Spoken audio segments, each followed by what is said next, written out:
ሰላም አለይኩም ሰላም ለእናንተ ይሁን ውድ የአማንቴክ ቤተሰቦች እንዴት ናችሁ? አለሁላችሁ ተመልሼ መጥቻለሁ በክፍል 3 ቀጥታ ወደ ስራው ነው የምንገባው። ባለፈው ካቋረጥንበት የምንጀምር ይሆናል ማለት ነው። እንደነገርኳችሁ አሁን እየሰራን ያለ ነው የመደገፊያውን ፓርት ነው። አሁን ደግሞ እያደረኩ ያለሁት በሚስማር እያጠናከርኩ ነው ያለሁት። ምክንያቱም መጀመሪያ የተጠቀምኩት የሹተር ሚስማሮች ነው። የሹተር ሚስማር ምንም ያህል ቢረዝምም ቁጥሩ ቢጨምርም ማለት ነው ግን እንደ እንጨት ሚስማሮች ጠንካራ አይሆንም እና እነዚህ 5 ቁጥር 6 ቁጥር ኦር ደግሞ ትናንሽ ሚስማሮችን በዚህ መልክ ለማጠናከር ብንጠቀም ሞር የተሻለ ይሆናል። እኔም ያን ነው እያደረኩ ያለሁት ማለት ነው። በመቀጠል ደግሞ የማደርገው ምንድነው የሰፈሪያኑን ውፍረት መጨመር ነው፣ ቲክነሱን ማወፈር ማለት ነው። ልክ እንደ ፋይዚት እንደገና ደግሞ ስፖንጅና የመሳሰሉትን ስናለብስ በደንብ ጥንካሬ ኖሮት እንዲይዝልን ማለት ነው። ስለዚህ የሰፈሪያኑን ውፍረት በሁሉም አቅጣጫ ከፊትና ከኋላ በመደገፊያው ላይ እንዲሁም ደግሞ የታችኛው ፓርት ላይ ቀጠን ያሉ እንጨቶችን ለምሳሌ 3 ሴንቲሜትር በ3 ሴንቲሜትር ከዛም በታች ቢሆን ችግር የለውም፣ ቲክነሱን ለመወፈር ያህል ነው።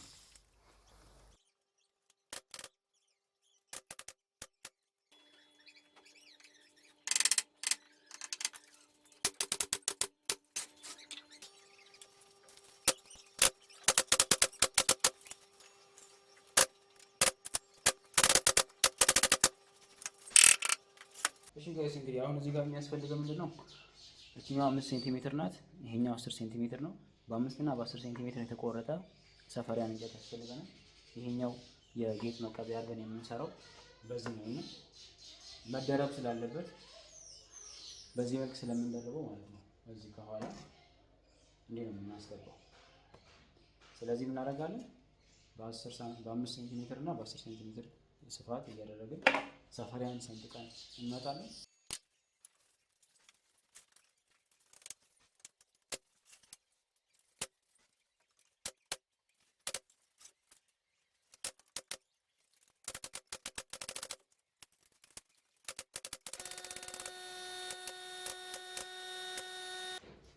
እንደምታዩት እዚህ ጋር 45 ዲግሪ የቆረጥኩት እንጨት አለ።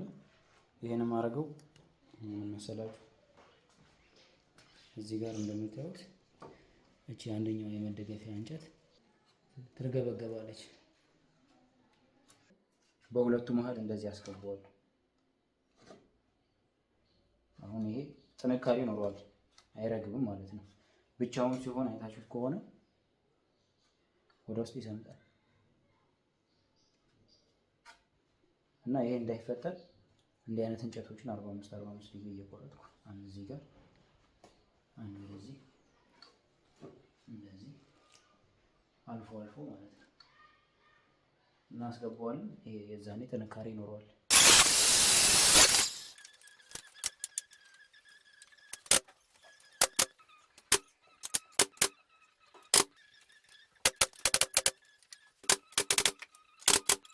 እንደነገርኳችሁ ይሄ ፓርት ጌጥ መቀበያ ነው። በመሃሉ ጌጥ ይገባልና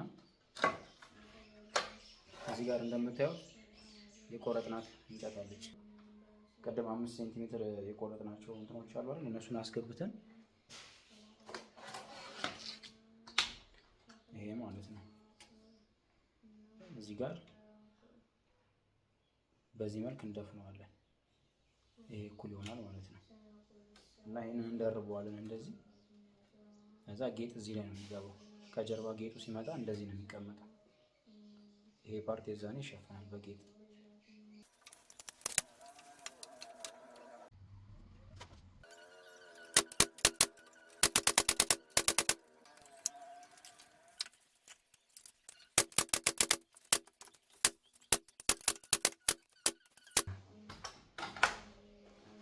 ታያችኋል ብዬ አስባለሁ። ይሄ ከርቭ እንዲሆን ይሄኛው ጠርዙ ወደ ከርቭ እንዲቀየር እንደዚህ እንዲሆን ማለት ነው በሳንደር የተወሰነ ቀንሰዋለሁ። እቺኛዋ ወጣለች እና እዚህ ጋር ፋይዚት ስናለብሰው ተመሳስሎ እንዲሄድ እቺኛዋና እቺኛዋ በሳንደር ቀነስ እናደርጋለን።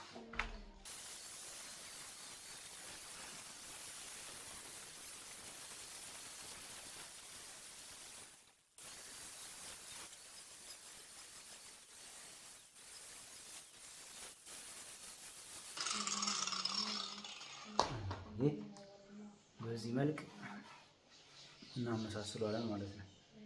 አሁን ሞር የተሻለ ነው፣ ወጥ ሆኗልና አሁን እዚህ ላይ ቀጥታ ፋይዚት ማልበስ ነው የዚህ ስራ ነው። ፋይዚት የሚባለው ማቴሪያል ይሄ ነው። ከጀርባው ሻካራ ነው፣ ፊት ለፊቱ ደግሞ በጣም ስሙዝ ነው፣ ለስላሳ ነገር ነው።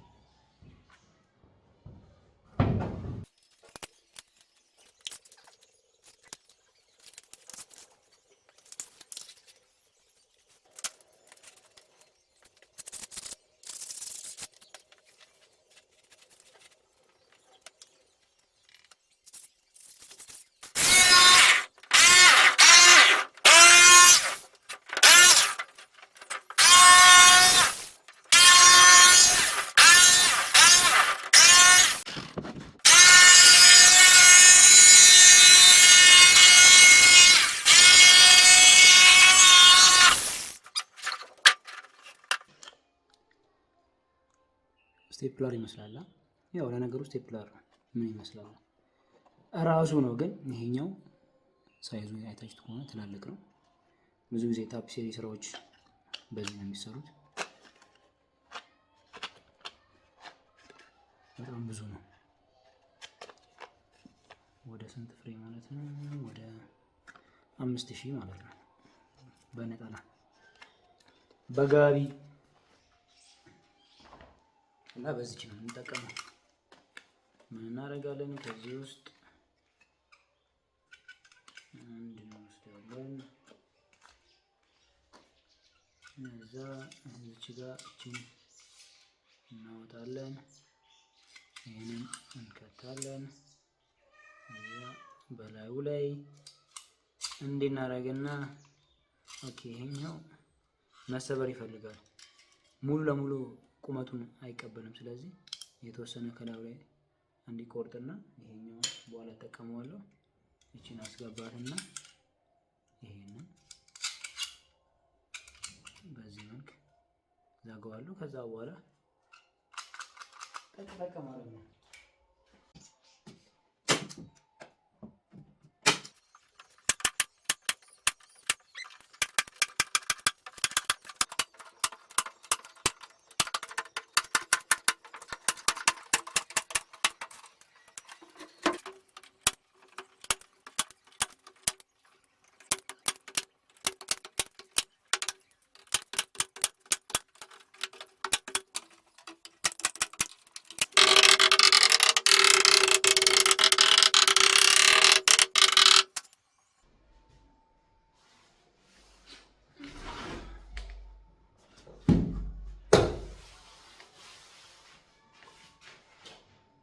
እሺ ጋይስ እንግዲህ እዚህ ጋር ደርሰናል። እንደምታዩት አሁን የሚቀረን ስፖንጅ ማልበስ ነው።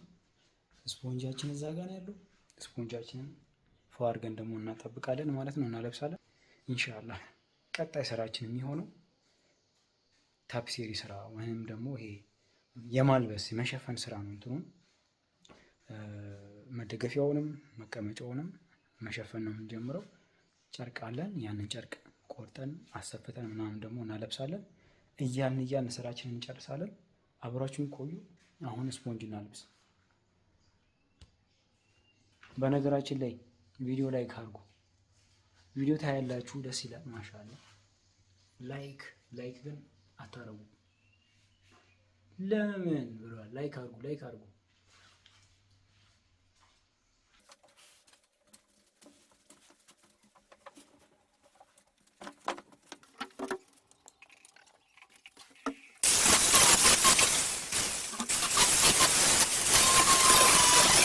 እዚህ ጋር ምንድን ነው ያደረኩት መሰላችሁ?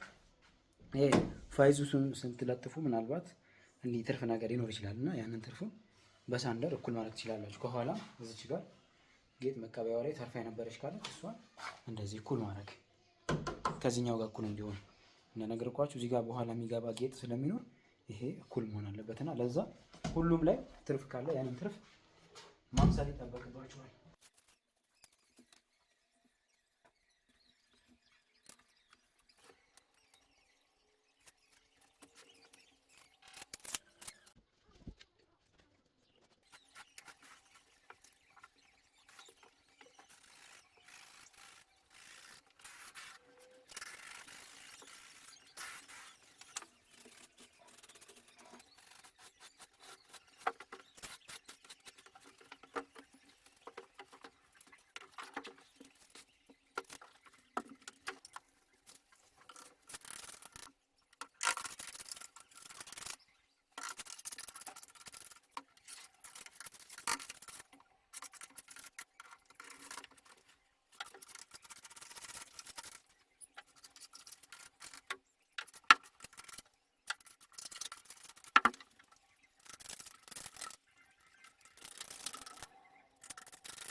እንደምታዩት ነው።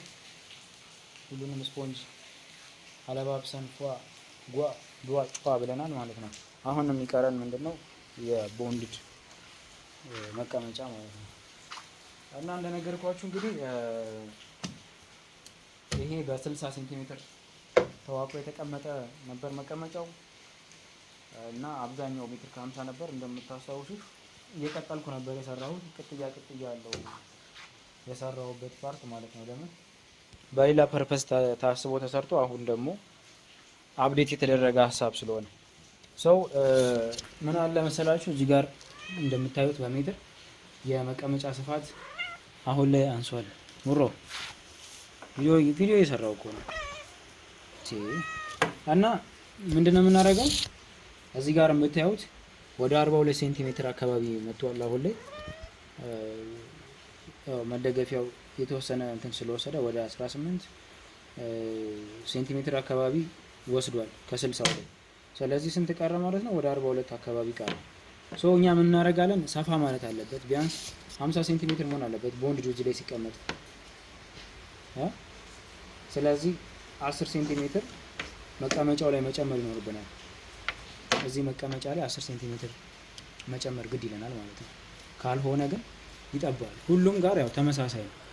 መጀመሪያ እነዚህ መቀመጫዎች ሳዋቅራቸው ጀምሮ በ60 ሴንቲሜትር በጣም አነስ ላለ ቤት የሚሆን ትንሽዬ መጅሊስ ነበረች እንትኗ ፕሮጀክቷ የነበረች። አሁን ላይ ግን ለዚህኛው መጅሊስ ሲሆን እንደምታዩት ወደ 42 ሴንቲሜትር አካባቢ መጥቷል እና ይሄ ደግሞ እንትን ይላል፣ ይጠባል። ቢያንስ 50 55 60 ድረስ ቢሄድ አሪፍ ነው ማለት በቃ እየሰፋ ነው የሚሄደው። የመቀመጫው እንትን አሪፍ ይሆናል። ብሩ ምን እየታዘብሽ ነው? ከማን ጋር ነው የምሆነው እያልሽ ነው? እና ምን እናደርጋለን? 10 ሴንቲሜትር እንጨምርበታለን። ስፋቱ ሰፋ ይላል ማለት ነው። ከዛ እንደ ልብ ስንቀመጥበት እንደ ልብ ሰፋ ይላል። ካልሆነ ግን እንደዚህ ይቆረጣል። ትንሽ ነው የሚሆነው እና 10 ሴንቲሜትር አሁን እጨምርበታለሁ። ያንን ካረኩ በኋላ ደግሞ የቦንድዱን እንቆርጣለን።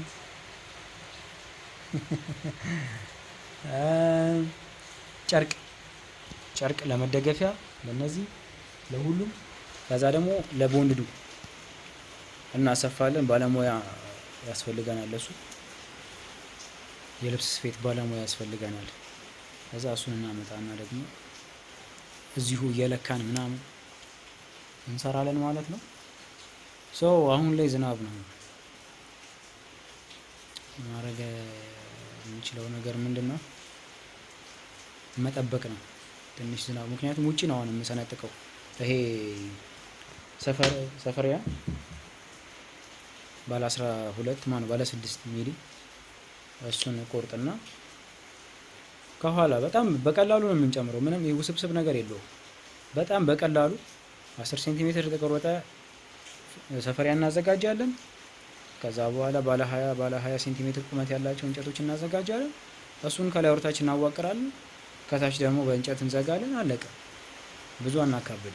ቀላል አድርገን ነው የምንሰራው። ቶሎ ብለን ደግሞ ወደ ስፌቱ እንገባለን። አይደል ወርዬ? ውሮ ምን ትያለሽ?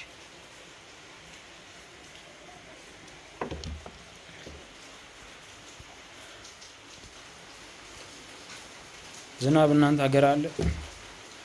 እኛ ጋር አልሐምዱሊላህ አለ፣ ይዘምረናል።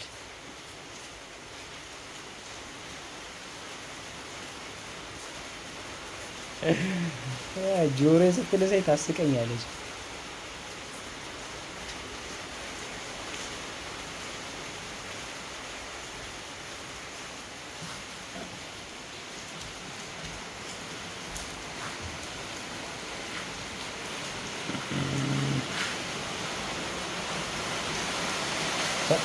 ዝናቡ እያመረረ ነው።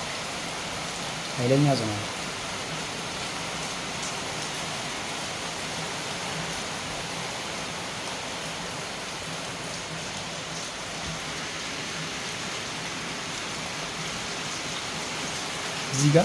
እዚህ ጋም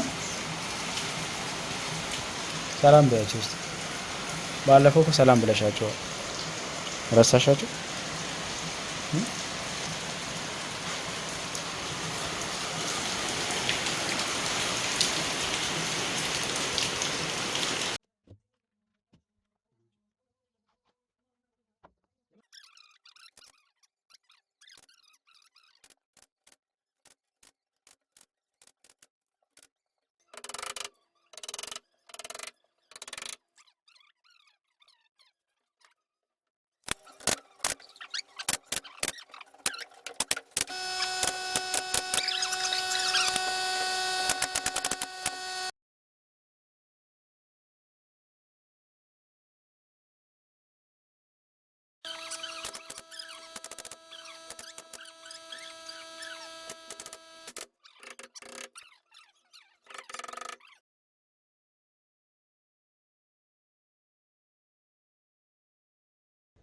መጀመሪያ እቺ እላዩ ላይ ተመታች።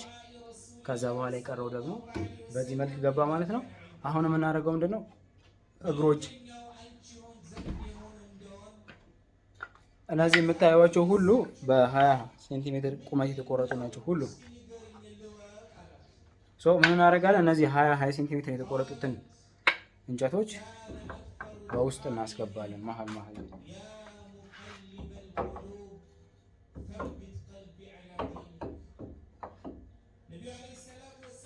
በዚህ መልክ እንደረድራችኋለን። ይሄ ከፍ እንዲል እዚህ መሀል መሀላቸው ላይ ለሁሉም አንዳንድ ኩኞ እንሰጣቸዋለን።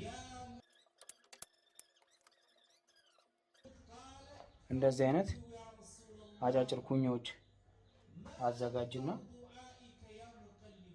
እነዛን ማስገባት ማለት ነው።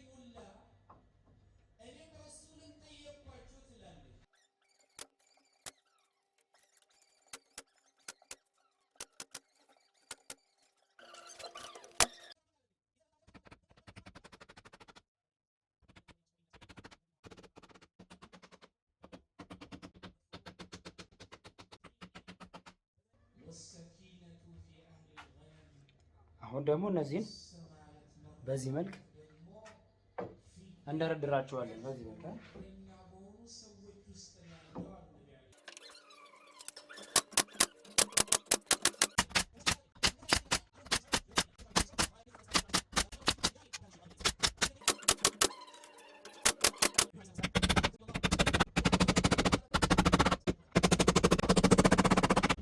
እንደምታዩት በዚህ መልክ ቀጥለንበታል ማለት ነው። በጣም ሲምፕል ነው። እንደምታዩት ደግሞ እዚህ ጋር ስሙዝ ነው።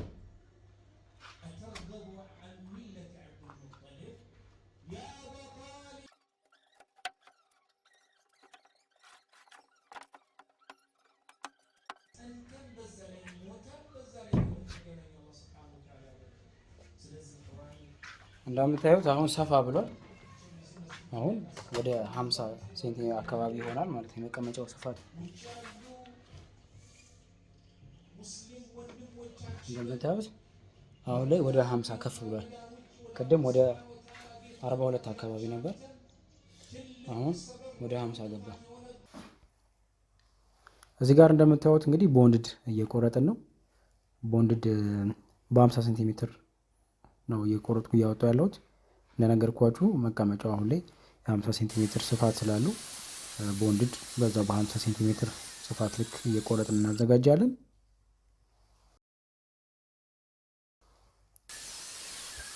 አንዴ ሁሉንም በ50 ሴንቲሜትር ከቆረጣችሁ በኋላ ወደምትፈልጉት ቁመት ደግሞ ማሳጠር ትችላላችሁ። እንደነገርኳችሁ ለምሳሌ ለሜትር ከ50ዎቹ ለብቻ ለብቻ ሜትር ከ50 ከላዩ ላይ መቁረጥ ይቻላል።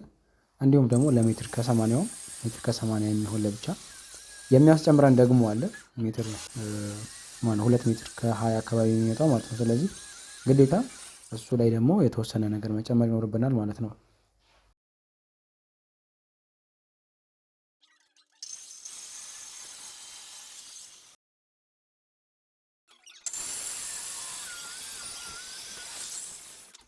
በዚህ መልክ በማስቲሽ ቆርጠን እንዳይሉ ማጣበቅ እንችላለን። በጣም ኢዚ ነው።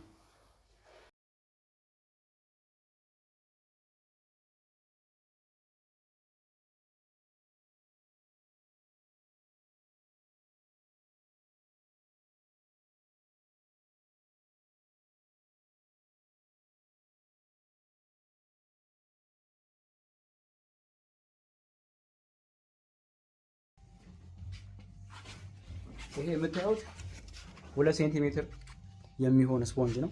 ይሄንን ስፖንጅ ነው የምናለብሰው ቦንድዱን ማለት ነው። ምቾት ይኖረዋል በደንብ። ይሄኛው ደረቅ ስለሚል ይሄንን ስናደርግበት ይሄ እንዴት ነው አለ አይደለ ሶፍት ነገር ይሆናል። ስልስ የሚል ድርቅ ያለ ሳይሆን እንዴት ነው ጎናችሁን አረፍ ስታደርጉበት ምናምን ደስ የሚል ስሜት ይሰማችኋል ማለት ነው። እና ይሄንን እናለብሳለን። የዚህ አይነት ሁለት ነው የገዛሁት። ይሄ 2 ሜትር ቁመት 4 ሜትር ስፋት እንዳለው ተነግሮኛል። ምናልባት ስንለካው ሊያንስም ይችላል እና እናለብሰዋለን። ብቻ አበላሽ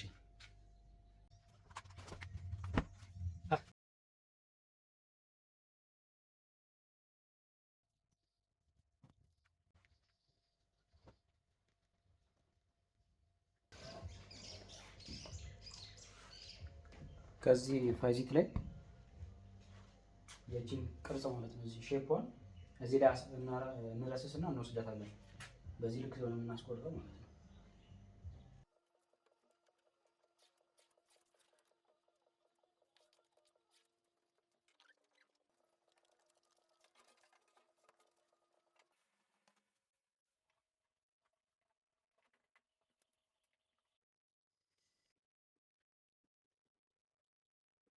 በቅድሚያ የምንሰራው እንግዲህ የመደገፊያውን ጨርቅ ነው ማለት ነው።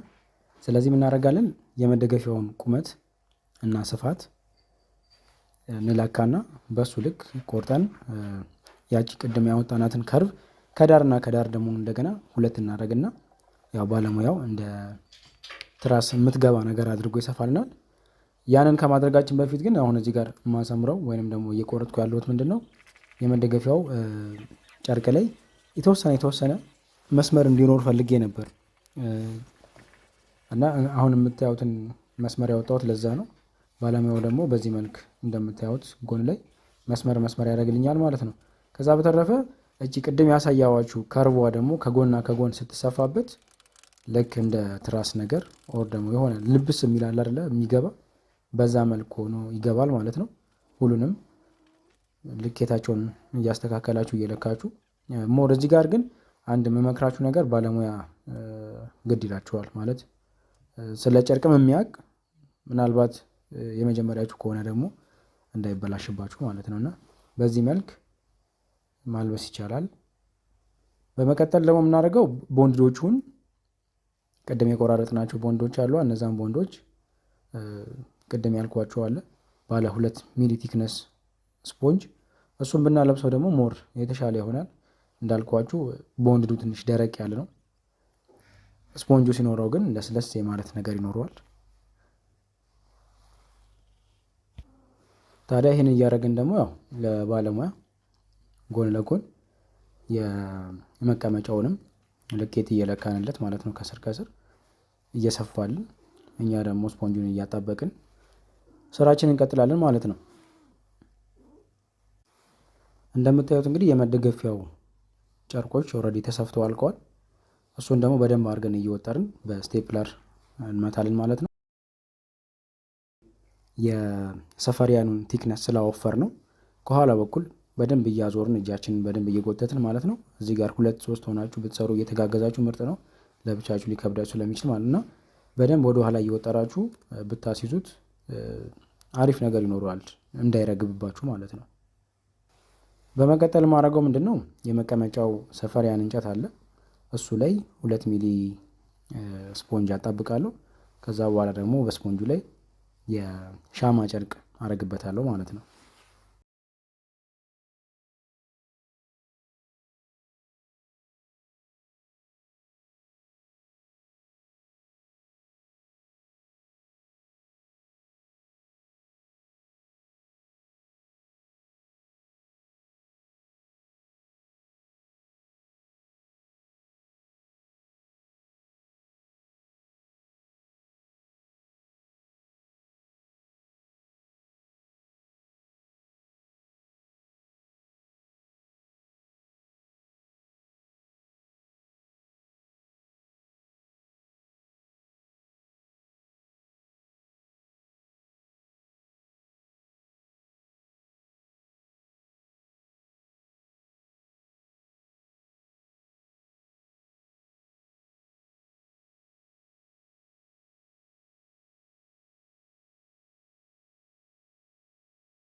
በመቀጠል የፊት ለፊት ፓርቱ ላይ ማለትም መጅሊሱ ሲደረደር በፊት ለፊት በኩል የሚታየውን ፓርት የተወሰነ ጨርቅ ከመጅሊሱ ላይ እናስቀርና በጣም ቀጠን ያሉ ማለት ነው ጨርቆች ፊት ለፊቱ ላይ በዚህ መልክ እናስይዝበታለን።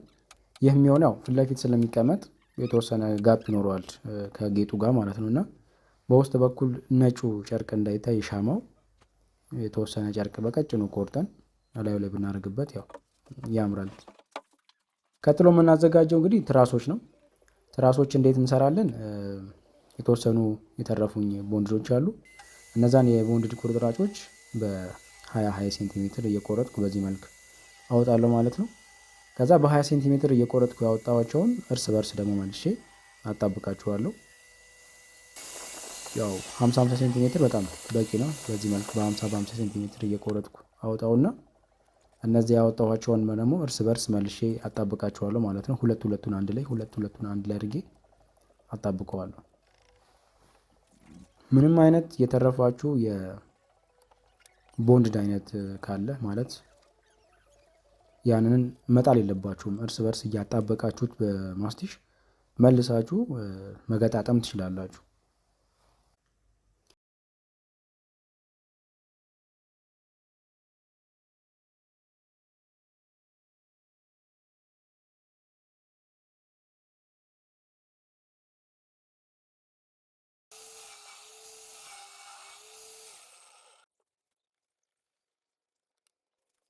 የትራሱ ቦንድድ ክብ እንዲሆንልን ምን እናደርጋለን? ሰርኩላር ሰዋችንን ወደ 45 ዲግሪ እናስተኛውና በዚህ መልክ ዳር ዳሩን አራቱንም አቅጣጫ ማለት ነው እንደዚህ እያገላበጥን እየቆረጥን እናነሳለን። እንደምታዩት የተወሰነ ከርቭ እየሰራ ነው፣ ክብ እየሆነ ነው።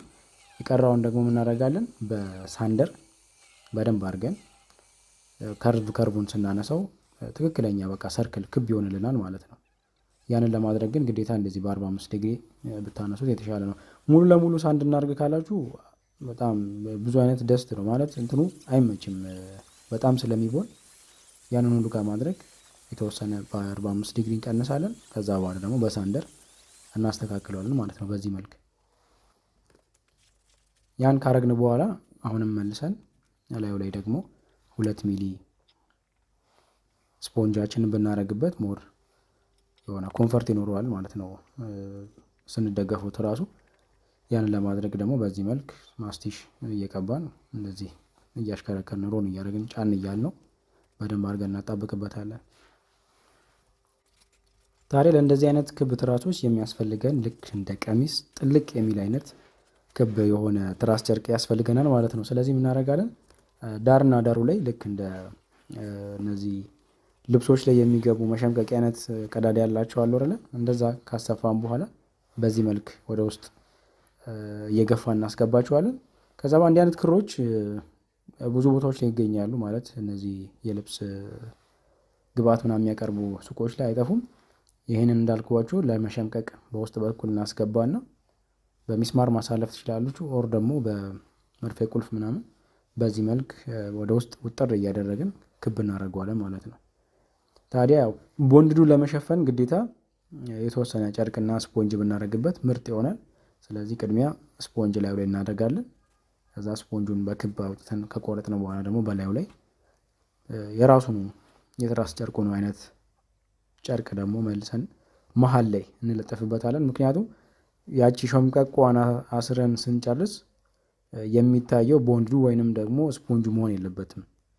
ያው ዩኒክ ሆኖ ከውስጥ እንዳይደብር እናደርግበታለን።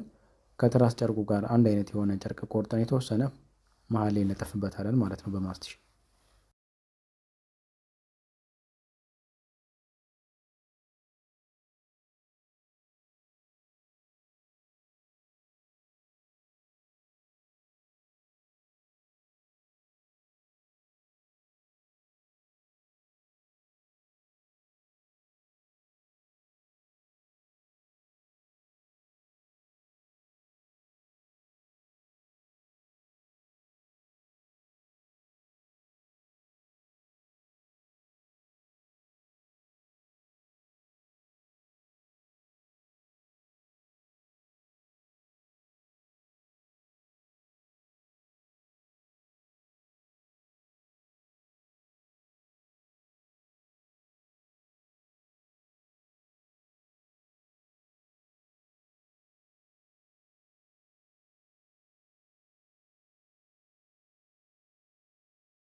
አሁን ደግሞ እዚህ ጋር የምንሰራው እንግዲህ የኮርነር ጌጥ ነው። ኮርነሩ በደንብ ፎ አድርገን አሳምረን መስራት ይኖርብናል። ያው የምትጠቀሙት እንዴት ነው? የመጅሊሳችሁ የመቀመጫ ስፋት እስከነ መደገፊያው ያለውን ትለካላችሁ። እንዲሁም ደግሞ ከመሬት ወደ ላይ ማለት ነው ከመሬት ጀምሮ የመደገፊያውን የጌጡን ምን ያህል ጌጥ እንደምትጠቀሙ ያንን ከሂሳብ ውስጥ ታስገቡና በደንብ አድርጋችሁ ማለት ነው በዛ ልክ ትሰሩታላችሁ። ለምሳሌ እኔ የምጠቀመው ሜትር ከ10 ቁመት ይኖረዋል ከመሬት ጀምሮ እስከ ጌጡ ድረስ ማለት ነው። እንዲሁም ደግሞ 70 ሴንቲሜትር ደግሞ ከኋላ ከመደገፊያ ጀምሮ እስከ ፊት ለፊት ድረስ መቀመጫውን ማለት ነው ያ ይሆናል ማለት ነው። ስለዚህ ኮርነሩን የምሰራው በዛ ልክ ነው። በአራቱም ጎን ብትለኩት 70 ሴንቲሜትር ነው መሬት ላይ ያለው ስፋት። ወደ ላይ ደግሞ ቁመቱን ከለካችሁት 1 ሜትር ከ10 ሴንቲሜትር ይሆናል ማለት ነው። ስለዚህ ጌጧን ደግሞ የማስገባው በ12 ሴንቲሜትር የምትገባ ፍሬም አዘጋጃለሁ። 12 ሴንቲሜትር እሷ ውስጥ ደግሞ በሲኤንሲ ማሽን ካሰራን በኋላ እዛ ውስጥ ጌጧን መለጠፍ እንችላለን ማለት ነው። አሁን እንደምታዩት ነው። ከመሬት ወደ ላይ ያለውን ከፍታ ደግሞ ማለትም ቅድም ስንሰራ የለካ ነው የቦንድዱ ቁመት አለ እንዲሁም ደግሞ የራሱ የመጀመሪያው የመቀመጫው ቁመት አለና ያንን ከግምት ውስጥ በማስገባት 30 ሴንቲሜትር አካባቢ የሚሆን የኮርነሩ ቁመት ይኖረዋል ማለት ነው። መቀመጫው ብቻ ከመቀመጫው ተርፎ የምታዩት የረዣዥሙ ማለት ነው ሜትር ከ10 ሳንቲሜትር ነው ስፋቱ ዋናው ቁመት ወደ ላይ። እንዲሁም ደግሞ እነዚህ ጎን ጎኖቹ 70 ሴንቲሜትር የሚሆን ቁመት አላቸው ማለት ነው። በዚህ መልክ ቦክስ አድርገን እንሰራዋለን።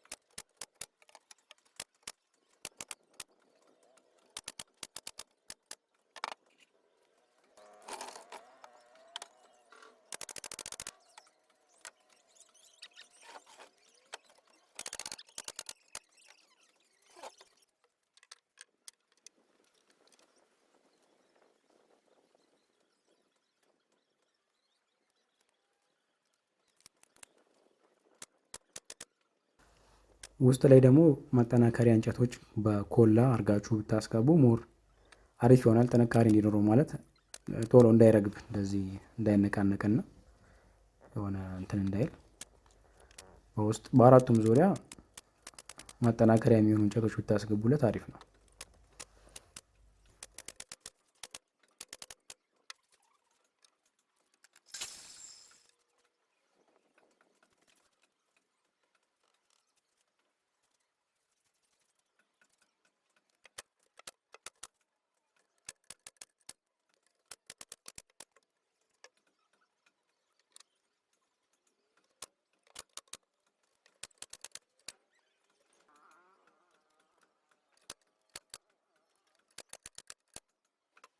ኮርነራችን ላይ የምታዩት ክፍት ቦታ አለ ከላይ።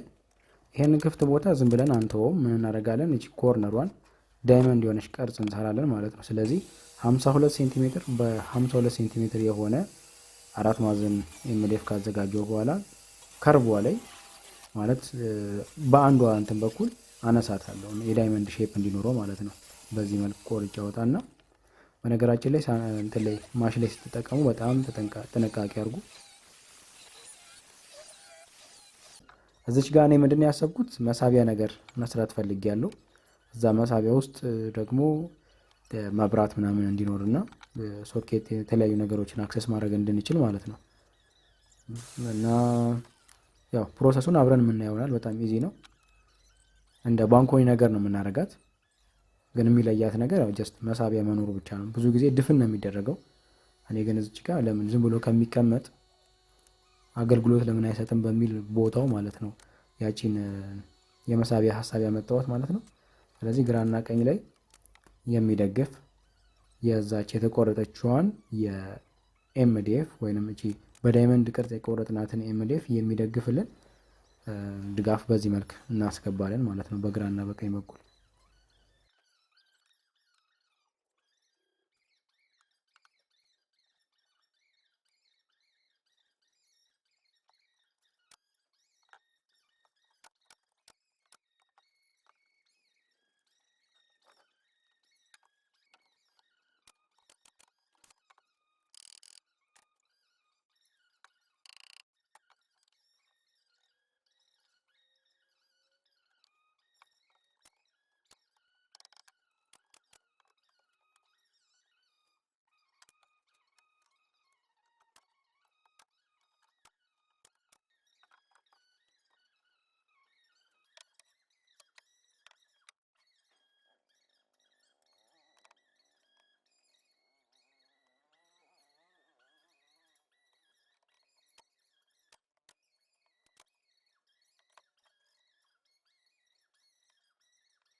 መሳቢያ የሚገባው በዚህ መልክ ነው። በጣም ኢዚ ነው። ዋናው አይዲያ እንደነገርኳችሁ እንግዲህ ውስጥ ላይ ኤሌክትሪክ ላይት ምናምን አስገብቶ ማለት ሶኬቶች ምናምን አስገብቶ ያንን ሶኬት ያለ ሀሳብ ለመጠቀም ምክንያቱም አሁን ግድግዳ ሙሉ ለሙሉ ነው የምንሸፍነው እና ግዴታ ዲቫይደር ያለበት ቦታ ምናምን እየሄድን ነው የምንጠቀመው ሶኬት ምናምን። እዚህ ላይ ግን ከጨረስን ወደ ውስጥ አንድ ገመድ ጠልፈን ካስገባን መሳቢያችንን ሳብ እያደረግን ከፈለግን ደግሞ ከላይ በኋላ የምንሰራታለች እዛች ላይ እያደረግን ቻርጀር፣ ሌሎች ነገሮችንም በቀላሉ አክሰስ ማድረግ እንድንችል ይረዳናል ማለት ነው። አሁን እዚች ጋር ደግሞ የምናደርጋለን መሳቢያው የሚቀመጥበትን ልክ እንደ ሀዲድ ትሬስ እያደረገን እየተከተለ የሚሄድበትን የእንጨት ፓርት በዚህ ልክ እንሰራለን። መሳቢያው ላይ እንግዲህ አንድ ያለችው ሌላ ተጨማሪ አይዲያ ምንድናት? ስላይደር ላለመግዛት እንዲሁ እንጨቱን ራሱ ስላይደር ለማድረግ ማለት ነው ተንሸራቶ እንዲገባ ከውስጥ ቅድሚያ እንዳያችሁት እንግዲህ ኤምዲኤፍ አስገብቻለሁ። አሁን ደግሞ ቀጠን ያለች ጣውላ እንጨት በላዩ ላይ መታና ያቺ እንደ ስላይደር የተንሸራተተች እንድትወጣና እንድትገባ ማለት ነው። ማለት ቀለሙንም እንዳይፈቀፈቅብኝ ነው። በኋላ ላይ አሳያችኋለሁ። መሳቢያውን ስንስብና ስናስገባ እየተጫነው ወይንም ደግሞ መሬት እንትኑን የመጀመሪያውን የታችኛውን ክፍል እየተንሸራተተበት ከመጣ ቀለም ይፍቃል። ስለዚህ ቀለም እንዳይፍቅ መንጠልጠል አለበት፣ ከፍ ብሎ መቅረት አለበት እና በዚህ ልክ ኤምዲኤፍ ዋን እንደ ቦይ ነገር እናረግና ያንን ቦይ ተከትሎ የሚሄድ ስላይድ የሚያደርግ ደግሞ ጉብታ ነገር መሳቢያው ላይ እንለጥፍበታለን ማለት ነው።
መሳቢያችንን ካስገባን በኋላ ዳይመንድ ሼፕ ያልኳችሁን ከላይ አምጥተን ስንደፍንበት ልክ በቃ በዚህ መልክ ይሆናል ማለት ነው።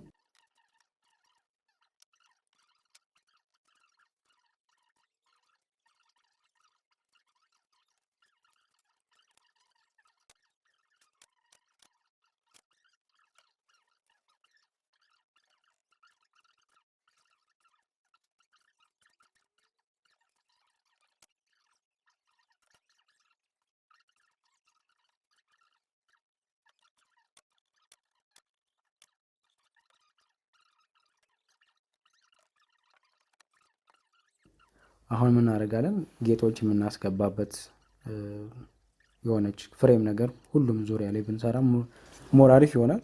ስለዚህ የጌጥ መቀበያ ፍሬሞችን እንደዚህ እናስገባለን ማለት ነው። በነገራችን ላይ እስቲል አሁን ድረስ የዳይመንድ ሼፕዋን ከላይ ያለችዋን እና የመሳቢያው የላኛው ክፍል ላይ ያለችዋ የጌጥ ፍሬም አልተመታችም። ጨርሳችሁ እንዳትመቱት። አሁን ላይ እየሰራን ያለ ነው የጎን ጎኖቹን አጫጭሮቹን እንጨቶች ብቻ ነው እንጂ ዋናውን ረዣዥም እንጨት አልሰራ ነው።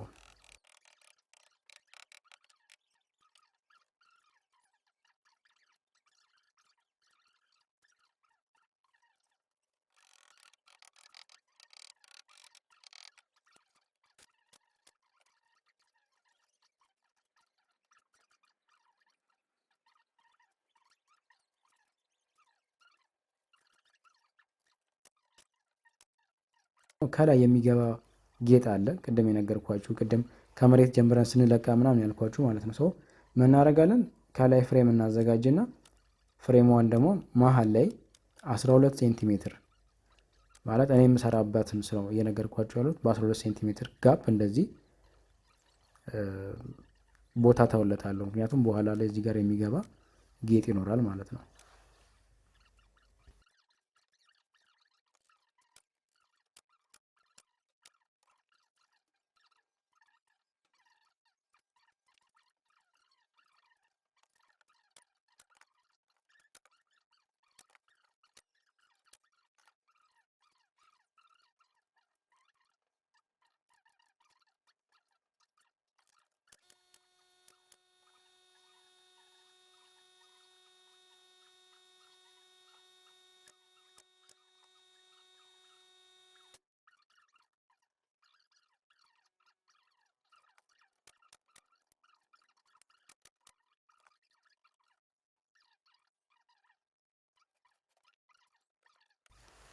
በመቀጠል እንግዲህ ሌላ ትንሽዬ ዳይመንድ ማዘጋጀት ይኖርብናል። ቅድም እንደሰራ ነው በጣም ኢዚ ነው።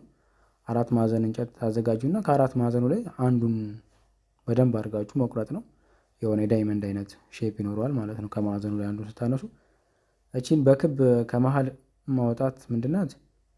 ልክ እንደ ስካቶላ አይነት ነገር ነው ሀሳቡ። እንትን ምንድነው የሚባለው? ሶኬት አለ አይደለ? ይሄ ግድግዳ ላይ የሚሰካው ማለት ስካቶላ ላይ የምትታሰረው ማለት ነው።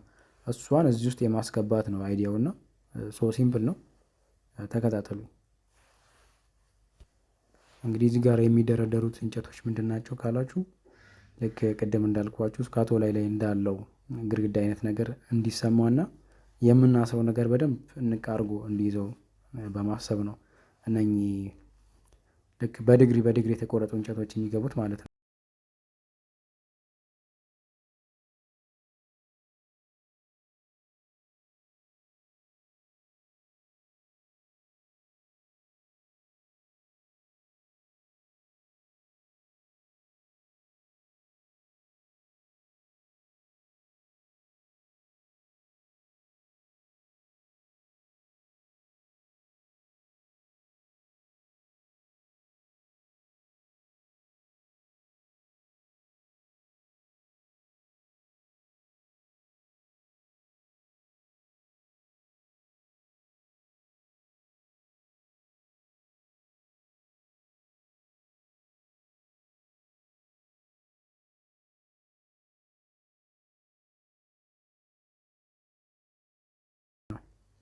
ከዛ መቀጠል ዙሪያውን መድፈን ነው የእንትኗን ፓርት ማለት ነው። እቺ ዳይመንድ ሼፕ ያልኳችሁን ዙሪያውን እንደፍነዋለን። ከኋላ ብቻ ነው ክፍተት የምንተውለት፣ ምክንያቱም በኋላ በኩል የምትገባ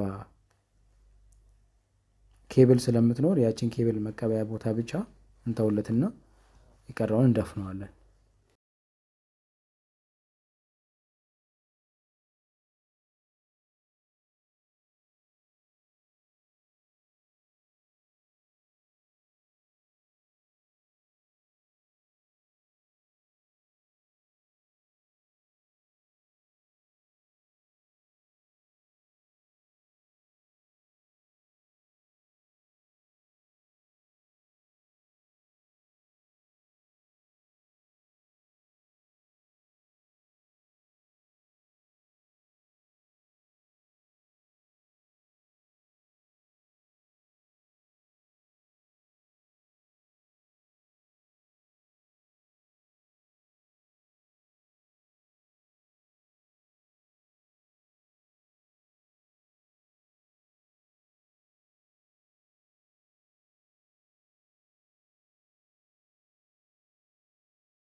እቺ ወርታች ተዘቅዝቃ የምትገባ ናት መሳቢያው ላይ ማነው ኮርነሩ ላይ። ልክ በዚህ መልክ አስገብተን ኬብል በኋላ እናሾልክለታለን። ሲምፕል በሆነ መልክ ሶኬት አክሰስ ማድረግ የምንችልበት አንድ መንገድ ይሆንላል ማለት ነው። በብሎን ነው የምናያይዘው፣ ሌላ ብዙም እንትን አንጠቀምም። ሪፔር ለማድረግ ምንም በቀላሉ እንድንነቅለው በብሎን ለማሰር ቀዳዳ እናወጣና በዛ ቀዳዳ ልክ ደግሞ መልሰን ከኋላ በኩል በደንብ አድርገን በድሪል እናስወለን ማለት ነው። በመቀጠል ደግሞ ከዛው ከስሩ ከታች ትልቁን የዳይመንድ ሼፕ እናነሳውና ኮርነር ላይ ቀዳዳ እናበጃለን። ያቺን ቀዳዳ መንሰራት ለምንድን ነው? ሌላ ተጨማሪ ገመድ በዚህ በኩል ስለምናስገባ መሳቢያ ውስጥ የሚቀር ዲቫይደር ስለሚኖር እንደ ልባችን ኤሌክትሪክ በደንብ አክሰስ ማድረግ እንድንችል ማለት ነው። እዚህ ጋር የሆነ ቀዳዳ ነገር እናበጅና እናስተካክልና ያንን ቀዳዳ በነገራችን ላይ ቀለል አድርጋችሁ በዚህ መልክ በድሪል እየበሳችሁ ለማውጣት ትችላላችሁ። ግዴታ የተለየ ነገር መጠቀም አይኖርባችሁም። ከዛ በኋላ በብርጭቆ ወረቀት ማሸት ነው የተወሰነ እንዲስተካከል ማለት ነው። ሲጀመር ውስጥ ላይ ያለ ነገር ስለሆነ ብዙም ባትጨነቁበት አሪፍ ነው። በዚህ መልክ እንግዲህ ቀዳዳውን ከጨረስን በኋላ አሁን ውስጥ ሌላ የሚያስፈልገን ነገር ስለሌለ ጨርሰናል ኦልሬዲ። አሁን ያቺ ዳይመንድ ሼፓን ማያያዝ ይኖርብናል። ዳይመንድ ሼፓ ከፊት ለፊት ብቻ ነው የሚደግፋት ነገር ያለው፣ ከኋላ የሚደግፋት ስለሌለ የተወሰነ ኤምዲኤፍ ኦር ደግሞ እንጨት ካላችሁ ቁራጭ እየለካችሁ በውስጥ በኩል እንደዚህ አስገብታችሁ እንደ መደገፊያ አድርጋችሁ ብታስገቡለት ምርጥ ይሆናል ማለት ነው።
ብራቾኒ ሲባል ሰምታችሁናል። ብራቾኒ የሚባል ነገር አለ፣ ወይንም ደግሞ ያው የጎን መደገፊያ ማለት ነው። የመጅሊሱ የጎን መደገፊያ፣ እሱንም ደግሞ በዚህ መልክ እናዘጋጃለን። ያው ብዙም ሰፊ አላደረገውም፣ 20 ሴንቲሜትር አካባቢ በቂ ነው። ቁመት ደግሞ ወደ 70 ሴንቲሜትር አካባቢ ብታደርጉት ትችላላችሁ። እናንተ በተመቻችሁ መልክ ብቻ ያው ቁመቱንም እንትን ማለት ትችላላችሁ፣ ከፍ ማድረግም ዝቅ ማድረግም ትችላላችሁ። ዋናው አይዲያ ደግሞ እዚህ ጋር ምንድን ነው ውስጥ ላይ ሻዶ ላይት ይኖረዋል፣ ጌጥ ይኖረዋል እና ያ ጌጥ ደግሞ በሻዶ ላይት ይታጀብና በውስጥ በኩል የሚሰራው የሆነ የሚያምር ሻዶ መብራት እንዲኖረው ማለት ነው። በጣም ሲምፕል ነው። መጀመሪያ እንደምታዩት እንደ ሳጥን ነገር ነው የማደርገው፣ ግን በአንዱ ሳይድ በኩል ክፍት ነው የሚሆነው፣ ምክንያቱም ጌጥ ነው የማስገባበት።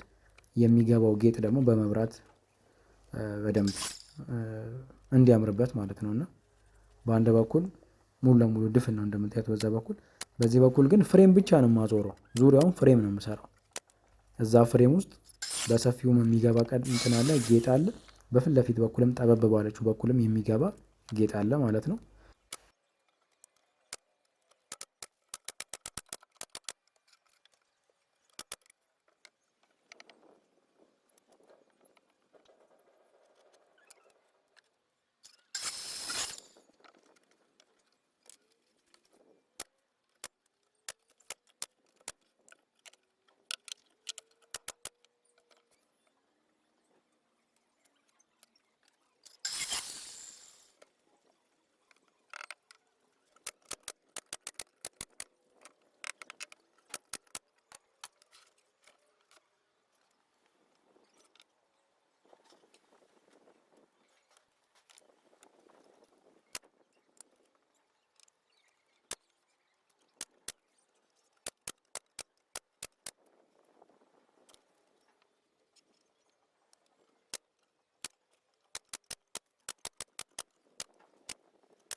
እንዲሁም ደግሞ ጌጡ እንደመጣ ማለት ፍሬም ብቻ ሳይሆን መገደቢያም ይፈልጋልና የተወሰነ ስፋት ያላቸው እንጨቶች በጣም ሳይበዛ ማለት ነው በአራቱም አቅጣጫ በአራቱም ማዕዘን ላይ እየለካችሁ ብታስገቡበት ሞር አሪፍ ይሆናል። ምክንያቱም በኋላ ጌጡ ሲመጣ ወደ ውስጥም ስምጥ ማለት የለበትም የሆነ አዳር መቀመጥ አለበትና የሆነ ተረፍ ያለ ነገር እንዲኖረው በዚህ መልክ ሁሉም ጋር እንጨት ታስገባበታለሁ። አንድ ይጠናከራል፣ ሁለት ደግሞ ጌጡ ሲመጣ ጌጡን በደንብ አድርጎ ይይዘዋል ማለት ነው።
እሺ ጋይስ እንግዲህ ዛሬ ቪዲዮ በጣም አርዝሜባችኋለሁ።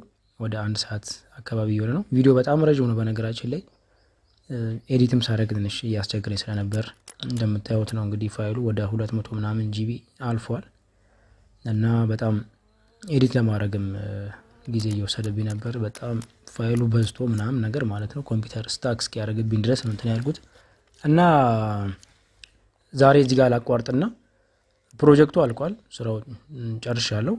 ኔክስት ዊክ ኢንሻአላህ ምን እናደርጋለን? በሚቀጥለው ሳምንት ላይ ሙሉ ቪዲዮውን የቀረውን ደግሞ የተወሰነ ቪዲዮ ሰራላችሁና ፊኒሺንጉን ማለት ነው እሱን ደግሞ ፖስት አደርግላችኋለሁ። በቀጣይ ቪዲዮ እንገናኛለን። ያው እስከ ቪዲዮ መጨረሻ ድረስ አብራችሁ ስለከታተላችሁኝ በጣም አመሰግናለሁ።